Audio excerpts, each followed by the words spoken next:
बहू या नौकरानी, एक दर्द भरी कहानी। पूरे 4 साल बाद हेमंत कनाडा से लौटा था। कनाडा में एक ब्यूटी प्रोडक्ट्स बनाने वाली कंपनी के लिए हेमंत काम करता था। हेमंत अपने देश, अपने घर लौटकर काफ़ी खुश था। एयरपोर्ट पर उतरते ही हेमंत की नज़र अपने परिवार वालों को खोजने लगी। जल्दी ही उसे अपने माँ बाप, भाई भाभी, बड़ी बहन और खुद की 3 साल की बच्ची भी एयरपोर्ट पर खड़े नज़र आई। लेकिन उसकी नज़रें शोभा को खोज रही थी। वो सोचने लगा, ये शोभा मुझे मिलने आई क्यों नहीं, और ऊपर से हमारी छोटी सी बच्ची को भी यहाँ भेज दिया। अश्विन एयरपोर्ट पर सभी से हंसी खुशी मिला। फिर उसने शोभा के बारे में पूछा तो उसकी दीदी बोल पड़ी, भाई वो घर पर ही है, तुम्हारे लिए खाना तैयार कर रही है। वह तो आज ही तुम्हारे आने की खुशी में काम करने लगी है, वरना वो कोई काम करती कहाँ है। अश्विन ने अपनी बेटी को प्यार से उठा लिया, लेकिन उसकी बेटी उसे देखकर रोने लगी। लाओ मुझे दो बच्ची को, वह तुम्हें काफ़ी दिनों बाद देख रही है ना, इसलिए पहचान नहीं पा रही होगी। कहते हुए दीदी ने बच्ची को अपने पास ले लिया। सभी टैक्सी में बैठकर अपने घर की तरफ रवाना हुए। अश्विन अपने परिवार से मिलकर खुश था, लेकिन ये बात कि शोभा उसे एयरपोर्ट पर मिलने नहीं आई उसे काफ़ी परेशान कर रही थी। वो सोचने लगा, क्या खाना बनाना इतना ज़रूरी था, मुझसे मिलने से भी ज़्यादा, और वो भी तब जब मैं 4 साल बाद वापस आया हूँ। इन्हीं ख्यालों में घर तक का आधा रास्ता बीत गया। अब उसकी बच्ची उसे देखकर रो नहीं रही थी, इसलिए अश्विन उसके साथ खेलने लगा। बाकी का आधा रास्ता भी ख़त्म हुआ और सब घर पहुंच गए।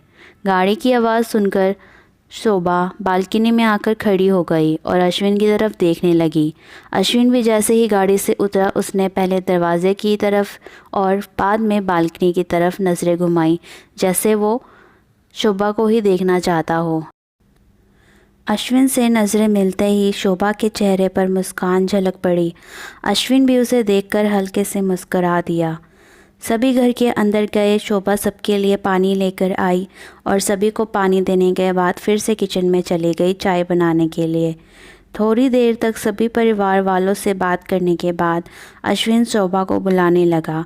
माँ ने उसे बीच में टोकते हुए कहा, रहने दो उसे किचन में, थोड़ा काम कर लेने दो, बाद में अपने आप आ जाएगी। तुम बैठो यहाँ मेरे पास, वैसे भी कहाँ ज़्यादा काम करती है वह। अश्विन यही बात दूसरी बार शोभा के बारे में सुन रहा था। अब उसने सोचा कि मेरे परिवार वाले मुझसे झूठ थोड़ी बोलेंगे।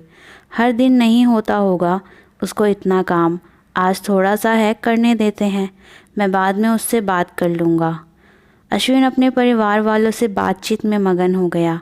एक के बाद एक रिश्तेदार और पड़ोसी अश्विन को मिलने आते रहे और शोभा को किचन से बाहर निकलने का समय ही नहीं मिला। सभी के लिए चाय बनाना, नाश्ता बनाना, यही करते करते शाम हो गई। शाम होते ही अकेली शोभा इस बड़े से परिवार का खाना बनाने में जुट गई।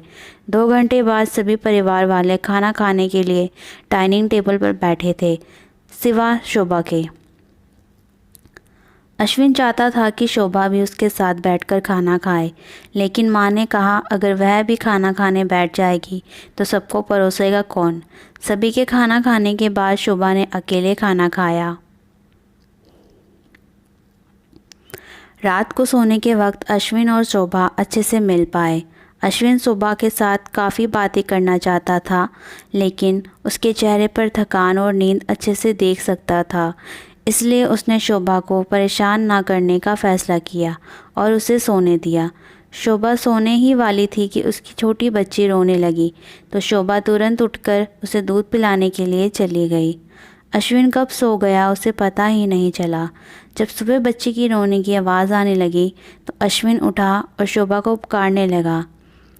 जब शोभा पास नहीं दिखी तो उसने बच्ची को चुप कराया और फिर उसे सुला दिया। अश्विन बाद में शोभा को देखने लगा तो शोभा उसे फिर से किचन में मिली, जो सुबह सुबह ही जल्दी उठकर घर वालों के लिए चाय नाश्ते की तैयारी में लग गई थी। अब अश्विन सोचने लगा, माँ और दीदी तो कहती थी कि शोभा ज़्यादा काम नहीं करती, लेकिन जो मैं देख रहा हूँ वो तो कुछ और ही है। अश्विन अब सब समझ गया था, पर वो अपनी माँ को ऐसा नहीं बोल सकता था कि शोभा से ज़्यादा काम ना कराया करो। इसलिए अब उसने खुद ही शोभा की मदद करना शुरू कर दिया था। अश्विन के हाथ बटाने से शोभा को थोड़ा अच्छा लगने लगा था। पहले जहां उसका चेहरा थकान से उतरा रहता था, अब उस पर थोड़ी थोड़ी चमक आने लगी थी।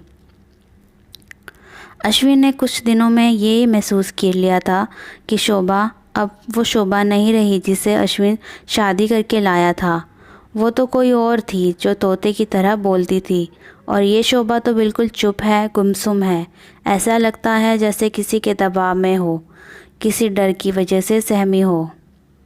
अश्विन शोभा को उसके काम में और ज़्यादा मदद करने लगा। अश्विन का ऐसा व्यवहार अब घर वालों को खटकने लगा।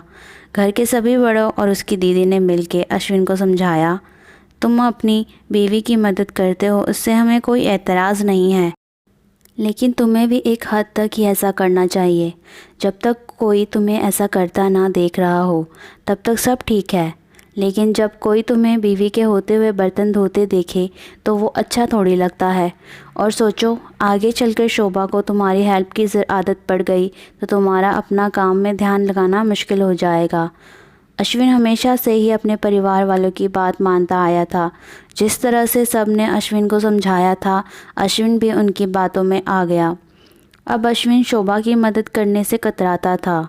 कभी कभार वह बच्ची के लिए दूध गर्म कर लिया करता, उससे ज़्यादा कुछ नहीं। घर वालों ने अश्विन को विदेश जाने से मना कर दिया और कहा कि यहीं पर कुछ काम कर लो। अश्विन ने अब घर से ही ब्यूटी प्रोडक्ट्स ऑनलाइन बेचना शुरू कर दिए। उसका परिवार भी बढ़ गया। अब उसे 2 बेटियां और एक बेटा था। दोनों बेटियां स्कूल जाने लगी थी, लेकिन बेटा अभी भी छोटा था। जितना अश्विन कमाता था उतना सबके लिए काफ़ी ना था। काफ़ी सोच विचार करने के बाद अश्विन ने यह फ़ैसला किया कि वह शोभा के साथ शहर में जाकर रहेगा, जहाँ पर शोभा भी काम कर पाएगी और वह घर से ही अपने ब्यूटी प्रोडक्ट्स बेचना शुरू करेगा। इस तरह से वह अपने पैसों की तंगी को पूरा करेंगे। परिवार वालों ने भी अश्विन को इजाज़त दे दी। अश्विन चाहता था कि माँ भी उसके साथ रहे, लेकिन माँ को शहर में आना मंजूर ना था। माँ बड़े भाई के साथ रहने लगी। शहर में अब शोभा नौकरी करती और अश्विन से घर से ही ऑनलाइन अपने प्रोडक्ट बेचता। कई साल ऐसे ही बीत गए। शोभा घर का काम और बाद में बाहर का काम करके पहले से भी ज़्यादा थकी थकी रहने लगी। परिवार वालों की अश्विन के दिमाग में डाली बातें अभी भी उस पर असर करती थी। वह यहाँ पर भी शोभा का हाथ न बटाया करता। अश्विन अब दिन रात अपने प्रोडक्ट बेचने में मशरूफ़ रहता। कभी कभी शोभा उससे कहती कि मुझे अच्छा नहीं महसूस हो रहा है, मुझे डॉक्टर के पास ले चलो। वो हाँ कह देता, लेकिन अपने काम में इतना खो जाता कि कभी उसको डॉक्टर के पास ले ही नहीं जाता। शोभा तो बीमार थी, लेकिन एक बार अश्विन बहुत ज़्यादा बीमार हो गया। इतना बीमार हो गया कि उसे अस्पताल में भर्ती करवाना पड़ा। अस्पताल में अश्विन के पास सिर्फ शोभा थी और कोई नहीं। इतना बीमार होने के बाद भी उसके परिवार वाले से उससे मिलकर वापस अपने घर चले गए थे। उसका सहारा बनने के लिए, उसकी तकलीफ़ बांटने के लिए कोई भी उसके साथ नहीं था। बिस्तर पर पड़े और शारीरिक तकलीफ़ से गुज़र रहे अश्विन को अपनों का ऐसा व्यवहार बहुत तकलीफ़ दे रहा था। फिर वह सोचता कि उसने भी तो शोभा के साथ ज़िंदगी भर यही किया है। क्या वो शोभा का जीवन साथी सिर्फ नाम का ही नहीं था? जब साथ देने की बारी आती थी तो उसने दूसरों के बहकावे में आकर उससे किनारा कर लिया था। यहाँ तक कि शोभा के खुद अपने मुंह से कहने के बाद भी उसकी तकलीफ़ को वो नज़रअंदाज करता आया था। अश्विन को अब अपना दर्द शोभा के दर्द के आगे मामूली सा लगने लगा। उसके दर्द को ना बांटकर उसने बहुत बड़ा गुनाह किया हो, ऐसा उसे लगने लगा। पश्चाताप के आंसू अश्विन की आंखों से बहने लगे। उसे अपनी सारी गलतियों और गुनाहों के लिए शोभा से माफ़ी मांगी। दोस्तों, जीवन साथी का मतलब होता है जीवन के हर उतार चढ़ाव में, जीवन के हर मोड़ में जो साथ दे।